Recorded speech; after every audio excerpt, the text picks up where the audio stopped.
नमस्कार। ये महाभारत कथा पूरी तरह से वेद व्यास महाभारत के ऊपर आधारित है। यदि आप इसका निरंतर श्रवण करते रहना चाहते हैं तो इस चैनल को सब्सक्राइब जरूर कर लें और आगे आने वाली सभी पॉडकास्ट के नोटिफिकेशन के लिए बेल आइकन को भी जरूर से प्रेस कर दें। अब हम सुनेंगे विंध्य अनुविंध्य का वध तथा कौरव सेना के बीच में श्री कृष्ण की अश्वचर्या। संजय ने कहा, राजन, अब सूर्य नारायण ढल चुके थे।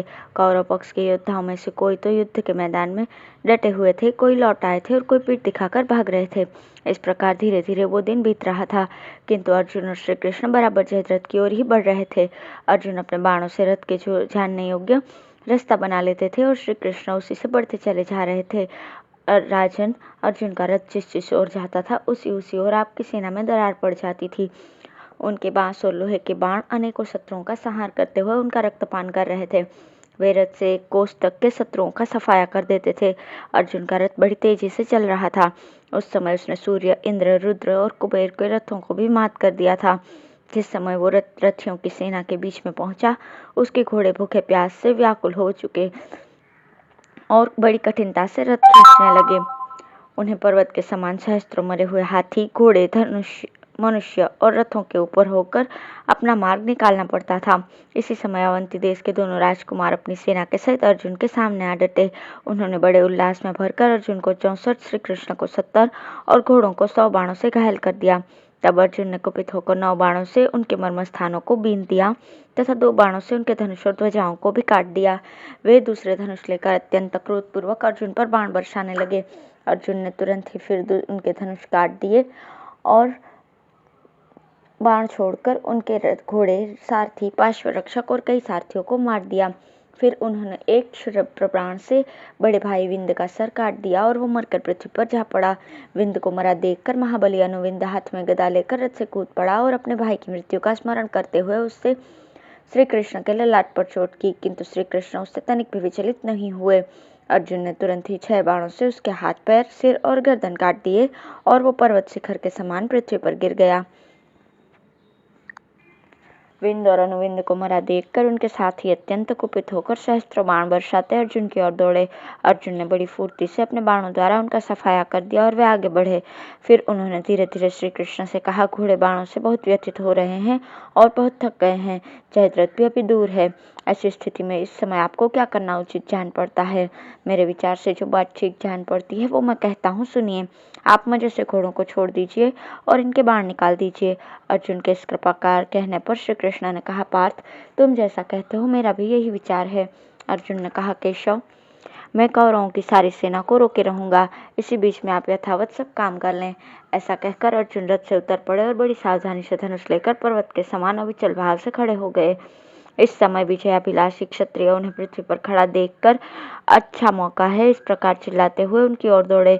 उन्होंने बड़ी भारी रथ सेना के द्वारा अकेले अर्जुन को घेर लिया और अपने धनुष चढ़ाकर तरह तरह के शस्त्र और बाणों से उन्हें ढक दिया, किंतु वीर अर्जुन ने अपने अस्त्रों से उनके अस्त्रों को सब ओर से रोककर उन सभी को अनेकों बाणों से आच्छादित कर दिया। कौरवों की असंख्य सेना अपार समुद्र के समान थी। उसमें बाण रूप तरंगे और ध्वजा रूप भंवरें पड़ रही थी। हाथी रूप नाग तैर रहे थे, पदाती रूप भंवरें पड़ रही थी तथा शंख और दुंदुभियों की ध्वनि उसकी गर्जना थी। अगणित रथावली उसकी अनंत तरंग मालाएं थी। पगड़ियां कछुए थे, छत्र और पताकाएं फेन थे और हाथियों के शरीर मानो शिलाएं थी। अर्जुन ने तटरूप होकर उसे अपने बाणों से रोक रखा था। धृतराष्ट्र ने पूछा, संजय, जब अर्जुन और श्री कृष्ण पृथ्वी पर खड़े हुए थे तो ऐसा अवसर पाकर भी कौरव लोग अर्जुन को क्यों नहीं मार सके?